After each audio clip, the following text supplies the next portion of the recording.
तो कैसे दोस्तों, भाई आईबी की डेट आ गई है 17 और 18 जनवरी की, है ना। और 17-18 जनवरी में मात्र भी एक हफ्ता रह गया, ठीक है।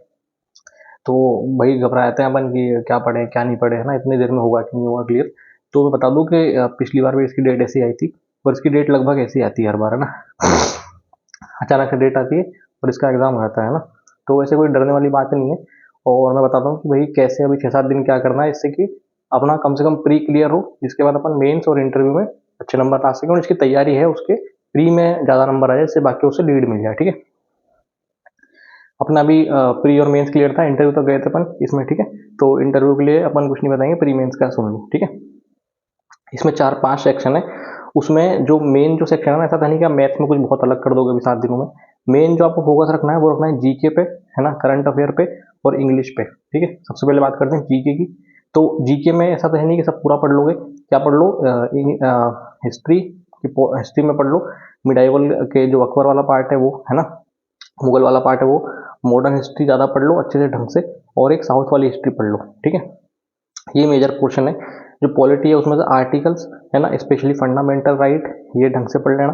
फंडामेंटल ड्यूटीज, है ना, और सबसे इंपॉर्टेंट तो आर्टिकल ही पढ़ने हैं आपको, ठीक है, अभी कम टाइम में। उसके बाद ज्योग्राफी आपको पढ़नी पड़ेगी अच्छे से। इकोनॉमिक्स भले ही स्किप कर सकते हो, कोई दिक्कत नहीं है ना। इसमें साइंस काफ़ी अच्छी पूछते हैं, तो साइंस वाले बच्चे ना उनको तो उसी में काफ़ी फ़ायदा हो जाएगा।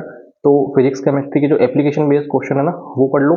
कौन से विटामिन से क्या क्या नाम है, क्या क्या रोग है, ये पढ़ लो, ठीक है, ये बहुत ज़रूरी है। बाकी बताता हूँ, मिनिस्ट्रीज़ के बारे में आपको अच्छे से पढ़ना पड़ेगा, है ना। मिनिस्ट्रीज़, कौन सी मिनिस्ट्री क्या कर रही है, और कौन सी मिनिस्ट्री ने अभी कौन सी स्कीम लाई है, स्कीम को अच्छे से पढ़ लेना। स्कीम पे इस पर हर बार सवाल आता है कि कौन सी स्कीम कब स्टार्ट हुई है, और इसका सेकंड वर्जन या थर्ड वर्जन कब स्टार्ट हुआ है, ठीक है।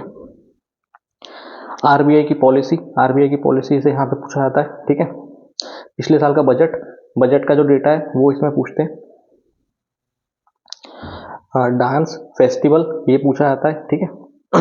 इंपॉर्टेंट पासेस, जो अपने इंडिया के इंपॉर्टेंट पासेस हैं वो आपको एक बार पढ़ने पड़ेंगे, और wild life sanctuaries and national park, ठीक है।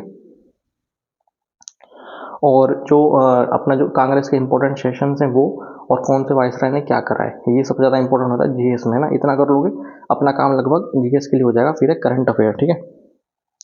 करंट अफेयर में कि अभी रिसेंट में कौन सी गवर्नमेंट की नई पॉलिसीज़ है ना, वो पढ़ना है अपने को। स्कीम्स का तो बहुत ढंग से पढ़ना है। फिर एक डिफेंस का बहुत अच्छे से पढ़ना है कि डिफेंस में अभी इंडिया क्या कर रहा है ना, कौन कौन सी मिसाइलें लॉन्च हुई है, कहाँ से लॉन्च हुई है, उनका क्या कैलिबर है, ठीक है, वो सब अपने पूछा जाता है।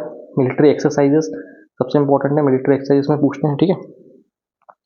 और नेशनल और इंटरनेशनल अवार्ड की अभी पिछले 1 साल में किस किस को नेशनल और इंटरनेशनल अवार्ड मिला है, और स्पोर्ट्स वाले, ठीक है। और इंडेक्स, इंडेक्स में इंडिया की क्या रैंक है, ये बहुत इंपॉर्टेंट है, ठीक है, कि कौन से इंडेक्स में इंडिया की अभी क्या रैंक कर दी है, और स्पोर्ट्स में भी इंडिया ने लास्ट 1 साल में क्या करा है, ठीक है। इतना आपको कम से कम एक बार देख के जाना पड़ेगा, ठीक है। और ये पढ़ना कहाँ से है, ये ऐसा मत पढ़ना है कि हर महीने की मंथली मैगजीन उठाना, कोई भी 1 साल की एक ईयरली जो मैगजीन है ना वो उठा लो और उसमें से पढ़ लो, ठीक है। ये तो क्या जीएस का। इंग्लिश का क्या करना है कि डेली कम से कम 100 से 150 वोकैब पढ़नी है, जो सीजीएल के लिए पढ़ रहे थे ना वैसा ही करना है। और उसके अलावा कम से कम 30 क्वेश्चन इधर के करने हैं डेली, है ना, डेली। कॉम्प्रहेंशन इसका नॉर्मल आता है। मेजर तो यही है, इंग्लिश, मैथ्स और रीजनिंग में अगर आपने नंबर मार दिया ना 60 में से तो अपना काम हो जाएगा। रीजनिंग को हल्के में मत लेना, रीजनिंग का डेली कम से कम 50 सवाल करो अभी भी, है ना। इतना करोगे तभी काम होगा, क्योंकि वहाँ एकदम से बैठेगी नहीं आपकी रीजनिंग, ठीक है।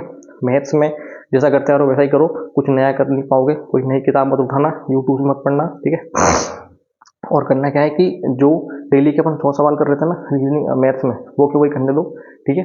और सबसे इंपॉर्टेंट जो काम है ना वो है कि आईबी के मॉक लगा लो एक बार, है ना। आईबी के जो 15 में, 17 में, 21 में, 20 में जो पेपर हुए ना, 21 में, वो लगा लो तीनों चारों।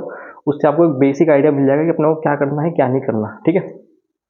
इतना भी आप अच्छे से कर लोगे ना तो आपकी प्री की कट ऑफ क्लियर हो जाएगी, और उसके बाद जो मेंस होगा वो तो अपन देख लेंगे, ठीक है।